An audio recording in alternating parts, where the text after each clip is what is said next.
Welcome to Choice Classic Radio. Like us on Facebook, subscribe to us on YouTube, and help keep this show alive by donating at choiceclassicradio.com. For more of your favorite old-time radio shows, join us on our companion podcast, Choice Classic Radio, Mystery, Suspense, Dramas, and Horrors, where we bring to you the most mysterious tales that the golden age of radio had to offer. And now, with 116 episodes made, broadcasting from 1949 to 1953, we bring to you Richard Diamond, Private Detective.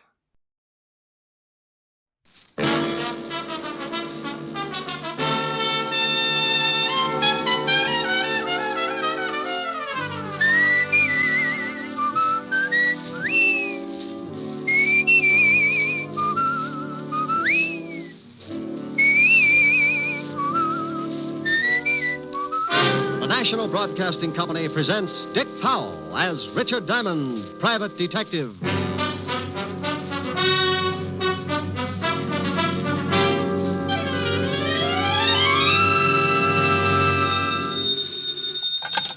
Diamond Detective Agency, a corpse in every plot. Oh, Rick, that's awful. I know, Helen, but my sense of humor's out of gas. Aw, what's the matter? No business? Not for a week. If a client walked in now, I'd probably swear it was an hallucination and referred to Bellevue. Walt's been trying to get you. He called here about 5 minutes ago, said it was important. I just got in the office. I'll give him a call. Am I going to see you tonight? You know it. Me and my empty wallet will be glad to stop over for dinner. Well, I'll have Francis fix something healthy. Tell him to cook some money. I'll see you around 7 then. Don't forget to call Walt. Bye. Bye. An Irish eyes are smiling, sure it's flying on in Lieutenant Levinson, homicide. Oh, you want to talk to me, Fatty? Rick? How many people call you Fatty? Where the devil have you been? I called you at your apartment all morning. Helen just told me I slept late. Well, why didn't you answer your phone? Rent was due. Could have been a trap. Can you come down here? Well, if it's important, I can come down.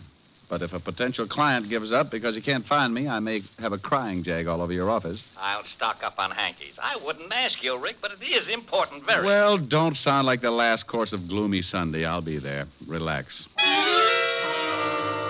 I knew Walt was on the level because every time he thought something was important, he came on in a higher register and began to sound like a harp. Well, I closed the office, set the bear trap in front of the door in case of a client, and left a box lunch. I might be gone for a good while this time, and if I caught something, there was no sense in letting it starve. The 5th Precinct was 20 blocks away, so being a practical man who always regards that lonely feeling in his pocket as the sure makings of a pedestrian, I insulted a few well-meaning cab drivers, and 30 minutes later, I limped into the squad room of the 5th Precinct Police Station. Yes? Is there something I can do for you? In my business, you have to be conditioned to anything. Nothing should surprise you. But in my business, like any other, there's always a first time for everything. And it looked like this was it. For over a year, I had been walking leisurely into the squad room of the 5th Precinct and smiling inside when I spotted a cop with a battering ram for a head and landing barges for feet. He was always the best straight man I'd ever run across, and his name was Sergeant Otis Loveloon. But this day, dear old Otis was not to be found. Instead, sitting at his desk, looking up at me through a pair of thick horn-rimmed glasses, was something else. It pulled out a clean white handkerchief, removed the glasses, clouded them up with a quick breath that filled the room with the essence of sen-sen, and said, Well? Where's Otis? You mean Sergeant Loveloon? He's been transferred. He's been what? Transferred. Who are you? Sergeant Andre Klum.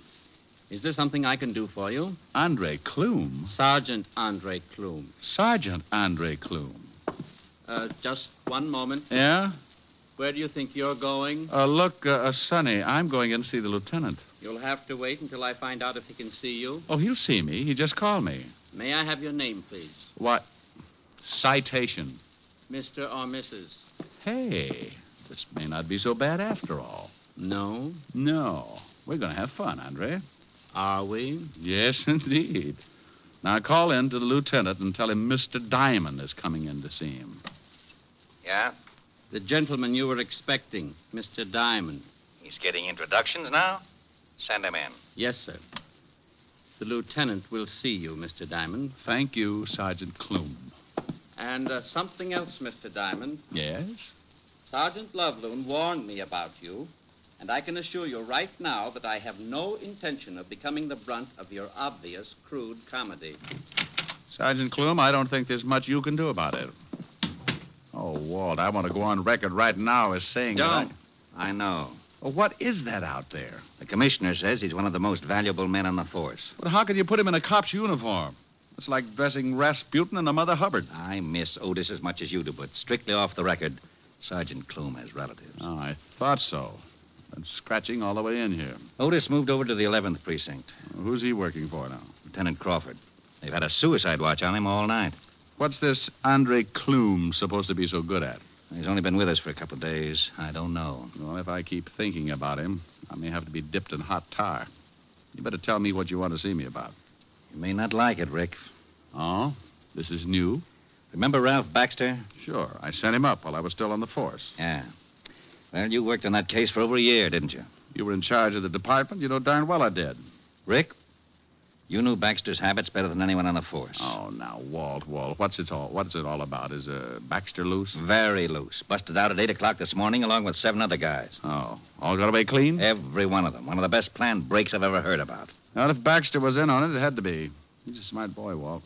One of the smartest. Yeah, well, the commissioner says we've got to pick him up before he does any damage. Just like that, huh? Just like that. I need someone who knows him so well he might have a chance of nailing him before the trouble breaks loose. And you know Baxter and trouble. How come you're in on this, Walt? Somebody already get killed? Truck driver. Oh. Baxter's an unhappy boy. He kills to make up for it. Really does a fancy job. You want to help me out? You in trouble if they don't nail Baxter in a hurry? The commissioner is relying on me. Okay, then.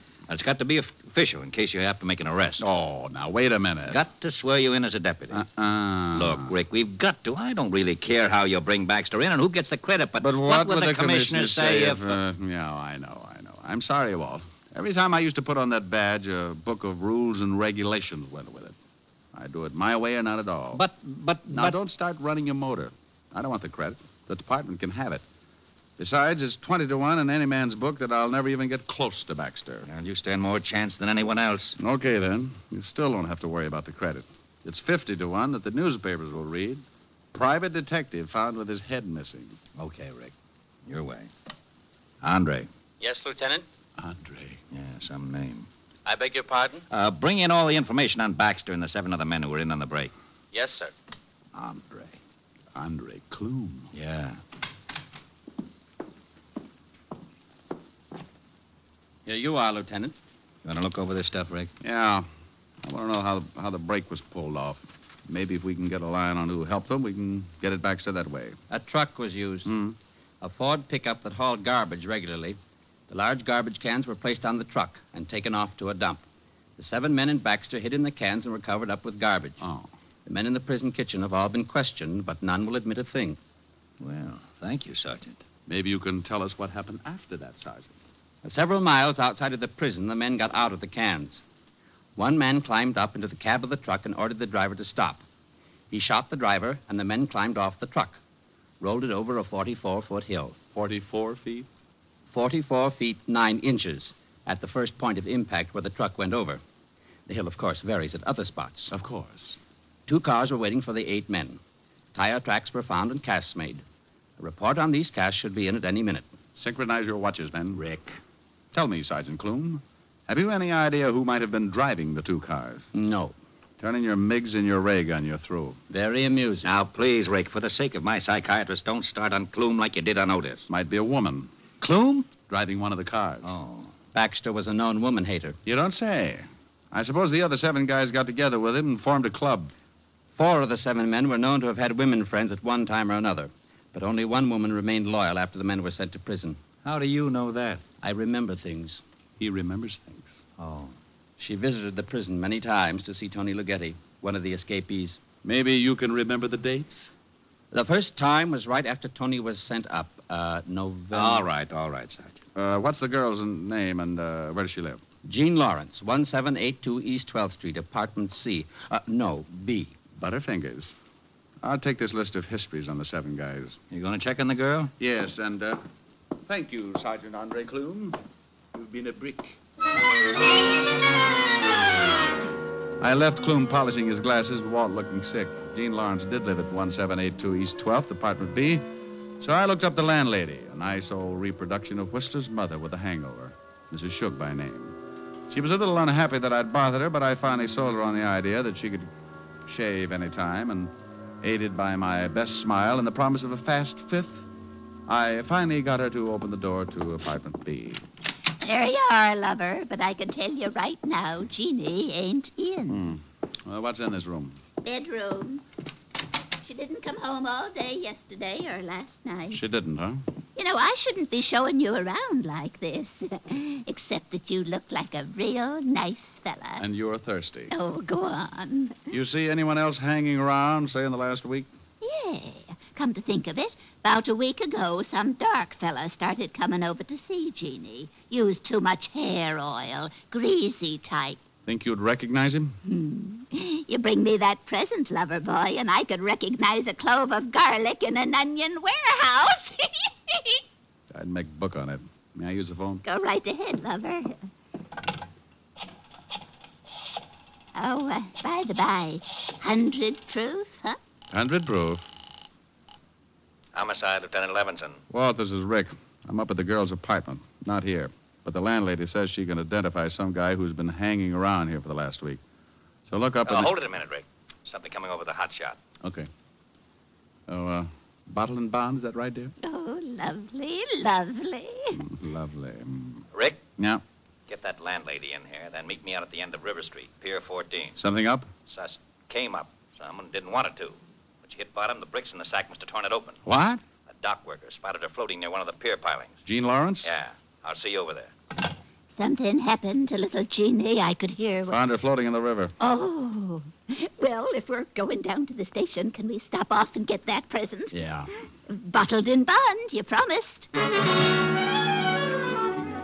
I grabbed a cab and took Mother McCrae over to the 5th Precinct, making one stop on the way for the promised present. I turned her over to the desk sergeant and took off for Pier 14 at the end of River Street.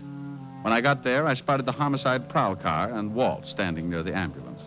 On the wooden floor of the pier, covered with a sheet, was the dead body of Jean Lawrence. The coroner had just finished his examination. Well, give me a full report as soon as I get at the lab, Lieutenant. This is a rush, Coroner. It always is. Oh, hello, Rick. Hi, Charlie. Shot twice, then thrown in the drink. Yeah, nice. Anything else? Book of matches in her coat pocket. Probably don't mean a thing. Lieutenant, we just got a report from the precinct. Hello, Diamond. Oh, good afternoon, Clume. You're looking fine. Oh, you'll be kissing each other on the cheek in a minute. What about that report, Sergeant?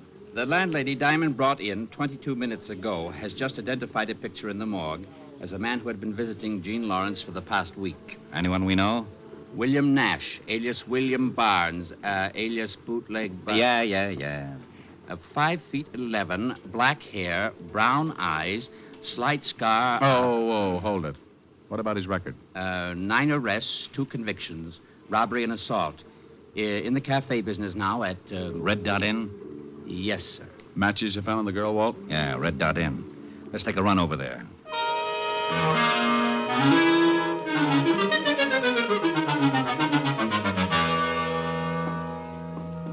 Yes, gents, what'll it be? William Nash. He around? No. Police. He still ain't around. He got an office? Well, He got an office. Yeah. Where is it? Top of those stairs. Down the hall, last door. Go around to the back of the bar, Clume. Yes, sir. Hey, now, wait a minute. You ain't supposed to come back here. See that he doesn't have any way to let Mr. Nash know we're coming up. Just go ahead and tend your bar. You guys want to get me in trouble? Not unless Nash is really in his office. Then you don't have to worry about trouble. You're in it. Let's go, Rick. Down the hall, he said. Last door. We both go? Yep. Fire escape down there. This way, Sergeant Clume covers him. Can Clume shoot? I forgot to ask him. You get on there by the fire escape in case he gets past me. Who is it? Fire department. What? Yeah, we received a report that your cafe isn't properly equipped in case of fire. Are you nuts? I just had no extinguisher. William Nash? Yeah. Now what the Let's devil? go. Huh? You heard him. Hey, what is this? Police, let's go. He's clean. All right, copy. You want to haul me in. What's the charge? Murder. Murder? Now, listen, you Start don't... walking. Who's murdered? Gene Lawrence. Down the steps. I don't know any Gene Lawrence. Sure. Everything all right, Lieutenant? Go upstairs and watch this guy's office. Yes, sir. You need a warrant for this, you know. I'll get one. I tell you, I don't know any Gene Lawrence. My friend, I know a little old lady who thinks you wear too much hair oil. She's going to make a very big liar out of you.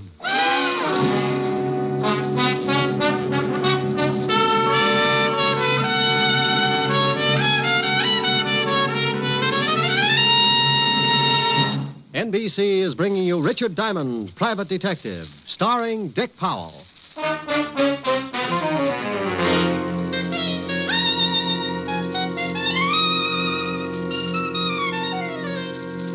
All right, Sergeant, get the lineup going. Yes, sir. Henry Phipps. Henry Phipps, alias Henry Phipps. I ain't never seen a lineup before, lover. The man you identified earlier from the picture. See if you can pick him out. George Chalmers. No, ain't him. George Chalmers, alias George Lippert, alias Geo the Lip, charged petty theft. Ain't him neither. William Nash. That's him. William Barnes. All right, hold him. You sure that's a man who was calling on Gene Lawrence? Yep, that's him. Why don't he use bay rum on his hair? Nash. Yeah? Yes, Lieutenant. Yeah, Lieutenant. You know Miss Gene Lawrence? I told you I don't, Lieutenant. He sure is a lousy liar. All right, run him off. Step down. Cal Ennis. He killed Jeannie. We don't know. Yes, sir. He sure should use bay rum. Well, Walt and I and a couple of the boys took Nash downstairs and worked on him for about a half an hour before I got tired and decided to see what I could turn up myself. Nash still wouldn't admit he knew the dead girl, and we still weren't any closer to finding Ralph Baxter. I was pretty sure that Nash was connected with Baxter in some way, or he would have admitted knowing the girl and denied the killing. So I went back to the Red Dot Inn with a warrant to search Nash's office. Sergeant Andre Clume was guarding the door in the best prescribed manner. Legs spread, arms folded, back straight against the door. You're flat. Mm-hmm. What? Oh, Diamond. I have absolutely no excuse. I'll understand if you report me to the lieutenant. No one could get by, could they? Not without waking me. Then you did what you told to. You guarded the place. But there is no excuse for falling asleep on duty. Unless you get tired. Now, forget it. I got a warrant here. Let's give this officer going over. And that's exactly what we did. We took the place apart, piece by piece. And I have to go on record by saying that Clume really knew his business. He didn't miss a thing. This might be important, Diamond. What is it? Bills to William Nash from the garage. Let me see. Nick's Garage, 13th Street. 1,000-mile service on both cars, $14.90. Parking space rental on both cars, $25. 2 cars. May not mean a thing. I'll check it anyway. 2 cars were used in the escape, Diamond. Now, don't get excited. You stay here. I'll call you from the garage. I left Clume and went over to Nick's Garage, looked up the owner, and he showed me the 2 cars, both sedans. 48 Chrysler and a new Hudson. Nick told me that both cars had been taken out the night before and returned early that morning. He said that Nash had driven one and the girl the other. So I put in a call to the Red Dot Inn and Sergeant Clume. Yes, the lab has 2 good casts of the tire prints. Well, put in a call to the lieutenant and tell him to get right down here with him. I hope you'll forgive me being a little premature, but... You already told him to come down. Yes. Tell me, Sergeant, you don't know anything about the 5th at Hialeah, do you? 1 by Step Up in 1 and... Goodbye, Sergeant.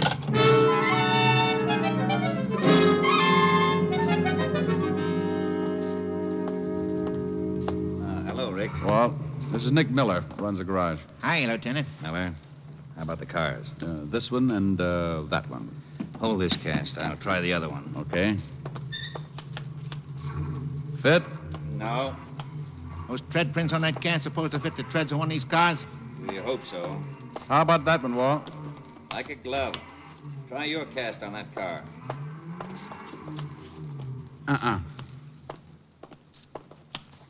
Fits this one, Walt. Rick, both of the cars were used in the getaway. What happens now? Go back to headquarters and tell Nash we got him dead to rights. We'll sweat him till he cracks. I got a better idea. Turn him loose. What?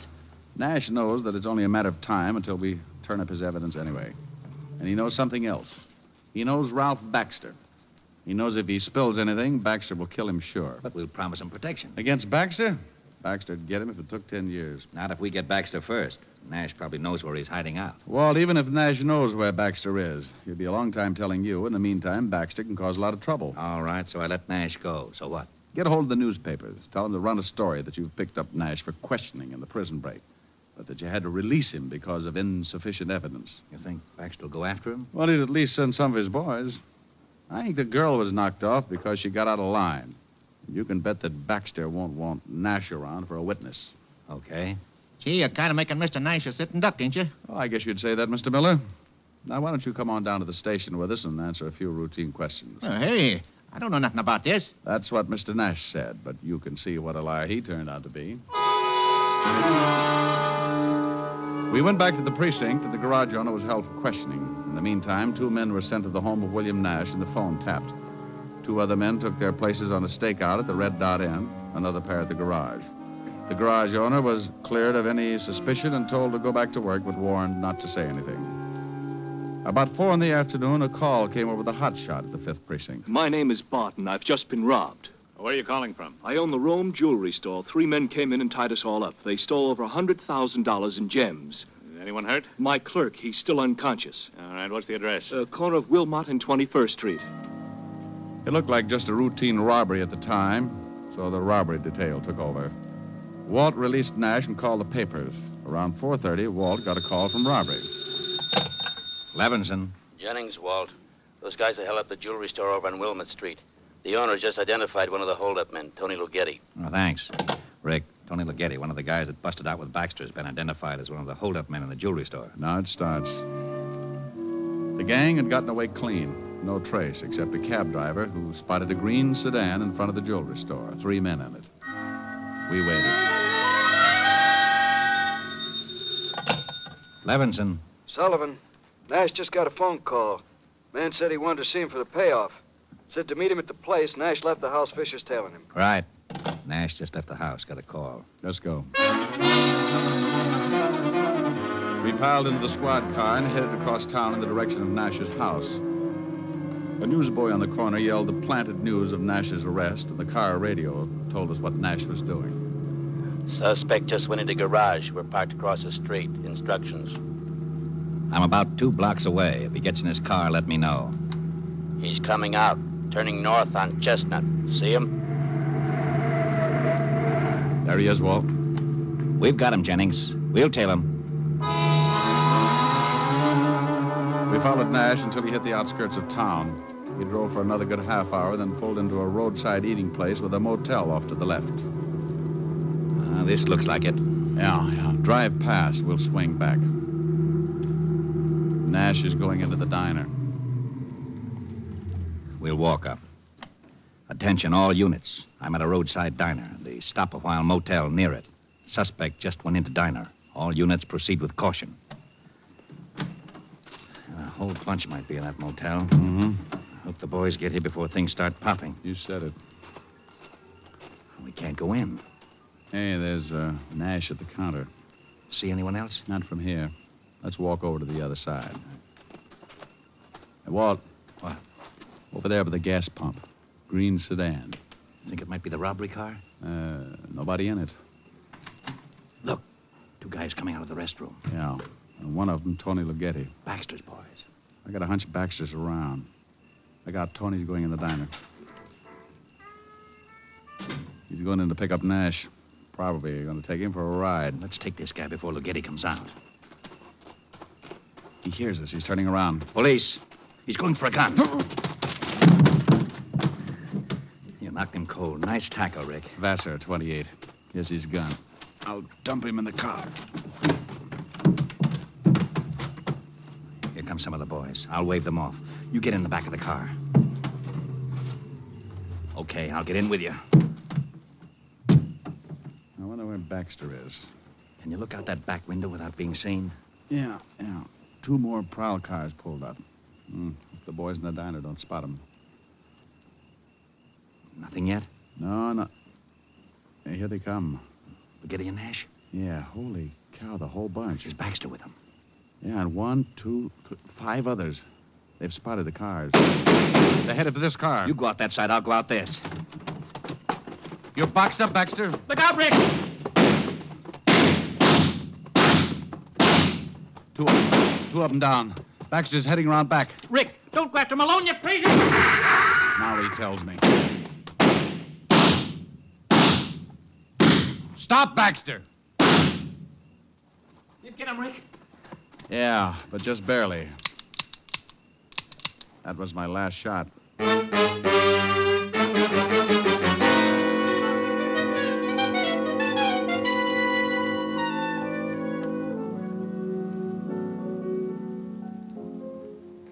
How was the dinner? Oh, if I'd eaten any more, I'd need a new belt. You gonna tell me what you did all day and why you were so late? Went for a long walk in the park. Oh, that's what I love about you. Gone all day. Come in smelling like a shooting gallery until you tell me you went for a walk in the park. Oh, no. I get it. Yes? Oh, Rick, you going to give me a routine, or do you want to hear about Baxter? Oh, Harold Appleknocker's tired. Let's have it. Well, Geddy's dying in the hospital. 2 of the other boys died on the way. The guy you tackled is singing all over the place, and Baxter will have a quiet funeral tomorrow. The others we got locked up. Your boys all right? One of them got it in the leg. Otherwise, okay. You were right about the girl. Baxter killed her because he was afraid she'd talk. Seems she had a beef and walked out. Baxter got worried. Nash was to get his tonight, just like you figured.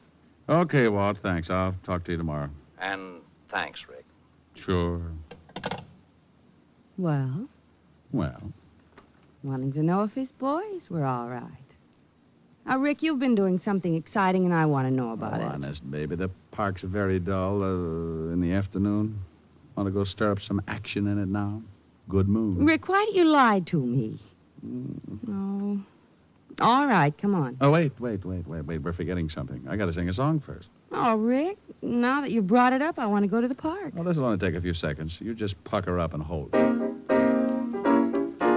Well, look who's here. I haven't seen you in many a year. If I knew you were coming, I'd have baked a cake, baked a cake, baked a cake. If I knew you were coming, I'd have baked a cake. How'd you do, how'd you do, how'd you do? Had you dropped me a letter, I'd have hired a band, grandest band in the land. Had you dropped me a letter, I'd have hired a band and spread the welcome mat for you. Now I don't know where you came from, 'cause I don't know where you've been. But it really doesn't matter. Grab a chair and fill your platter and dig right in. If I knew you were coming, I'd have baked a cake, hired a band. Goodness sake, if I knew you were coming, I'd have baked a cake. How'd you do, how'd you do, how'd you do? Now I don't know where you came from, 'cause I don't know where you've been.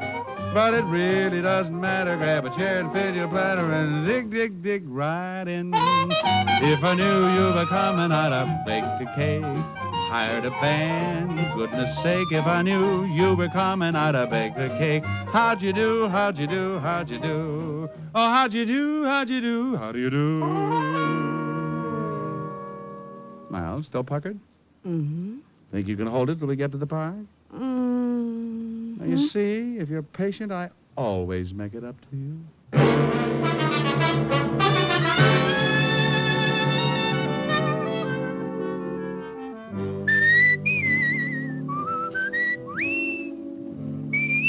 You have just heard Richard Diamond, Private Detective, starring Dick Powell.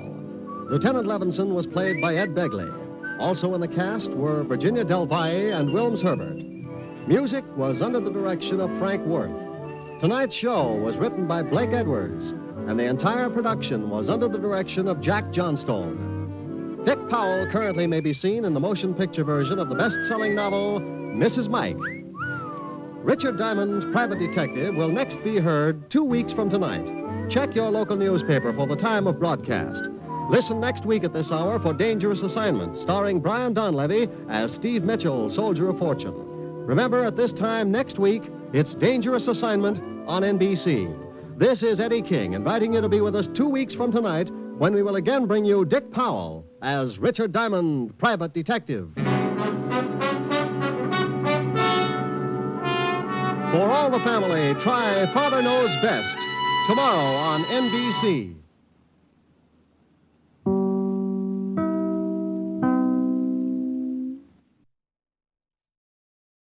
That concludes today's episode. We'd like to thank you and remind you to donate at choiceclassicradio.com.